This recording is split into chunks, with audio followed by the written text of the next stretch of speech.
Olá, internauta, seja bem-vindo a mais uma entrevista. E o nosso convidado de hoje é o presidente do Conselho Regional de Odontologia de Mato Grosso, o CRO, Luiz Evaristo Risse Volpato. Primeiramente, muito obrigado pela presença do senhor aí. Eu que agradeço o convite, para mim é uma excelente oportunidade de estar aqui para conversar sobre odontologia. Eu vou começar falando um pouquinho sobre o Conselho, porque tem muita gente que não sabe a função do Conselho ainda. Mas é comum a fiscalização, mas tem outras prerrogativas também, presidente? Isso.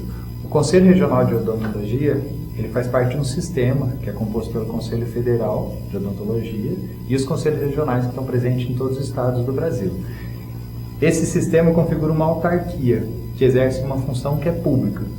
Que função é essa? Principalmente, fiscalizar o exercício da odontologia em todo o Brasil. E essa fiscalização vai desde a inscrição dos profissionais, a inscrição das especialidades, até a fiscalização do exercício mesmo, né? Como é que isso está se dando na prática. Então, na verdade, é uma autarquia, ela não é um serviço público, mas ele presta um serviço que é para a população, né? Ela presta um serviço público. É um serviço de segurança para a população, podemos dizer assim. Exatamente.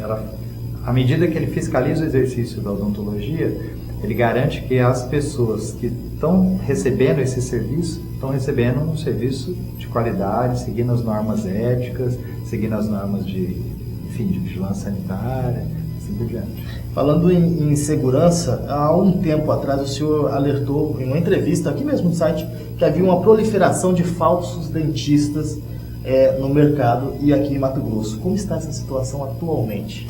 Olha, continua. Por incrível que pareça, a gente vem ainda recebendo denúncias sobre esses falsos dentistas. Então, existem aqueles falsos dentistas que recorrem no crime, né? Porque eles já foram autuados uma vez, de repente mudou para outra cidade, tentou se esconder, e de repente chega uma outra denúncia, né? Falando que essa pessoa continua atendendo, e pessoas que estão se aventurando, iniciando nessa situação também. E para a gente parece uma situação surreal, né? Porque odontologia é uma área tão delicada, onde é possível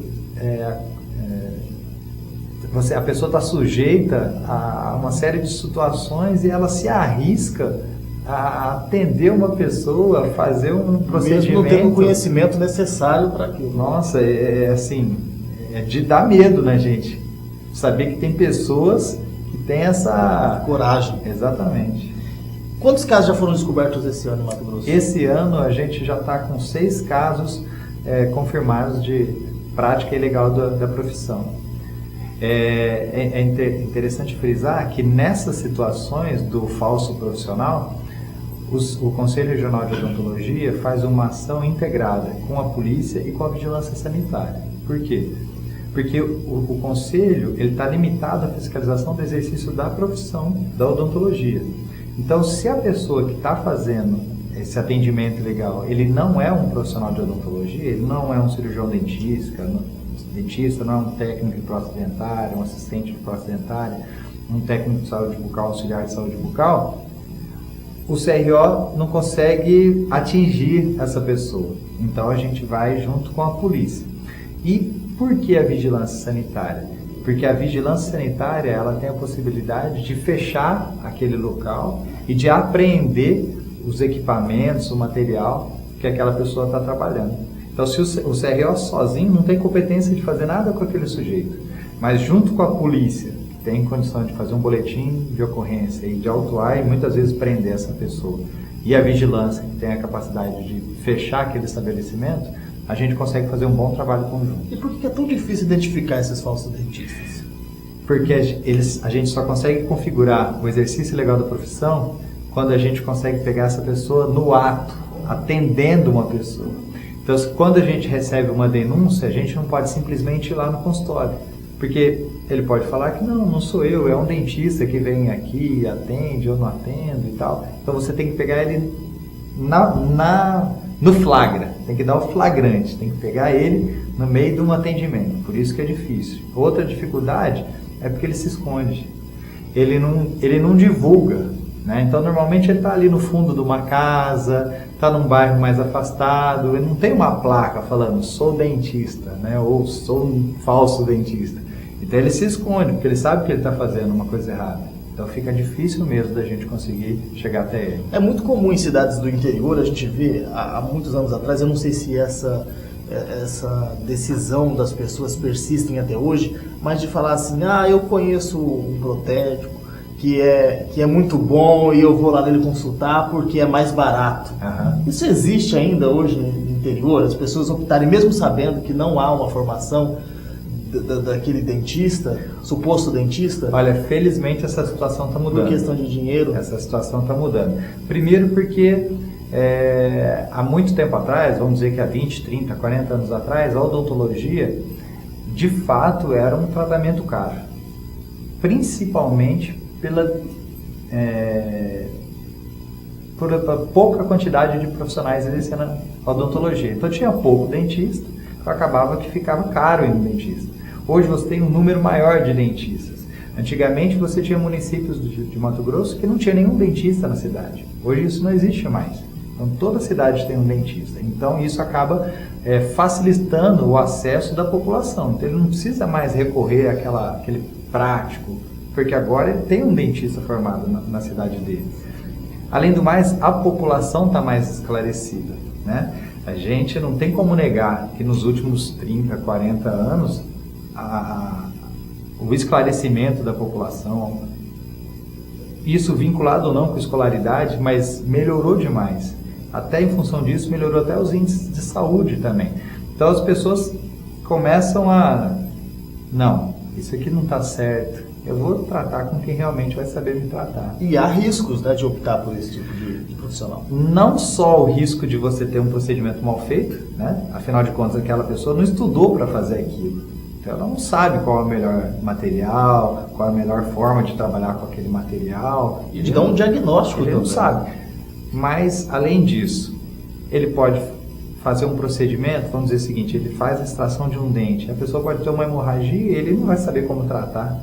Ou, às vezes, o paciente pode ter uma patologia já de base, ele tem algum problema de saúde, ele não consegue detectar isso, e aí pode dar problema no procedimento. Ou, ainda mais, hoje a gente sabe que o câncer de boca é uma das doenças, dos tipos de câncer mais prevalente, está entre o 5º e 6º lugar na população brasileira.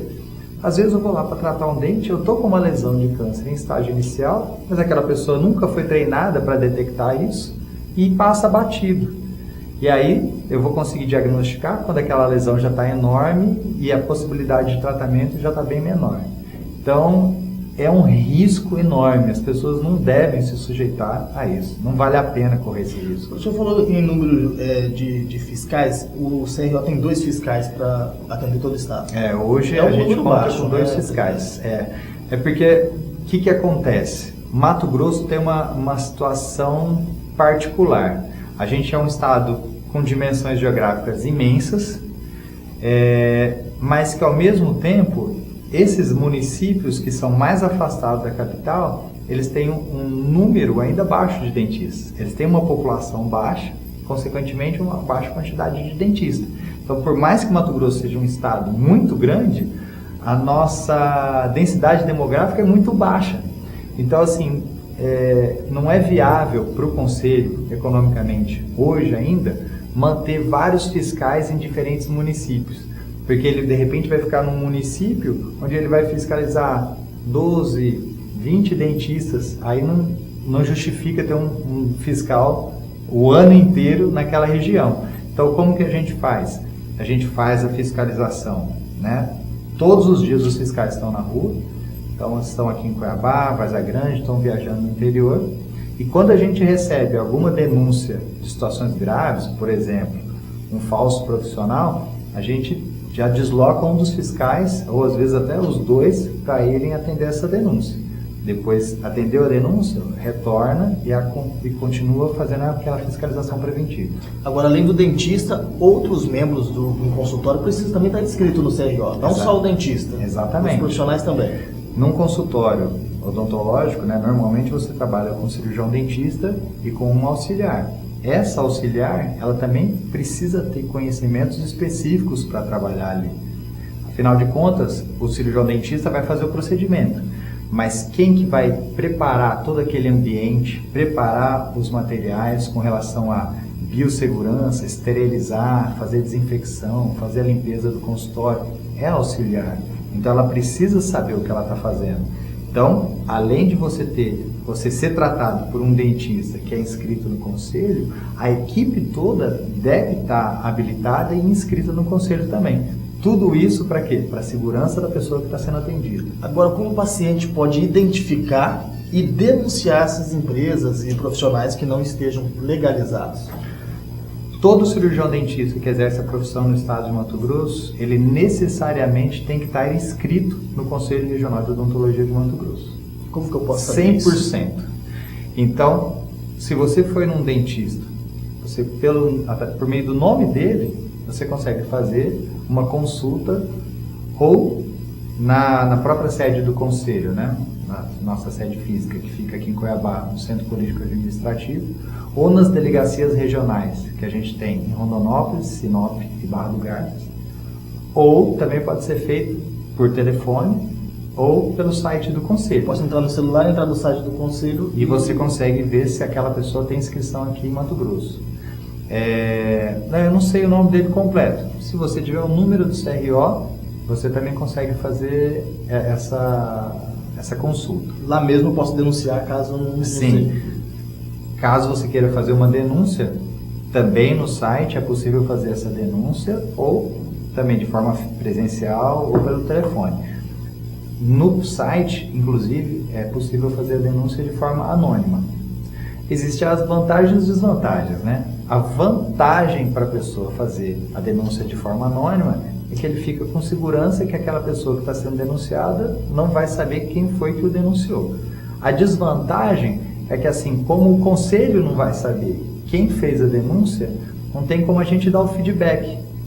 Então, não tem como eu falar, olha, nós recebemos a sua denúncia, agora, atualmente ela está nesse estágio, nós fizemos isso, porque a gente não sabe quem fez. Né? Então, se ele faz a denúncia e ele se identifica, ele tem como acompanhar todo esse processo junto ao conselho.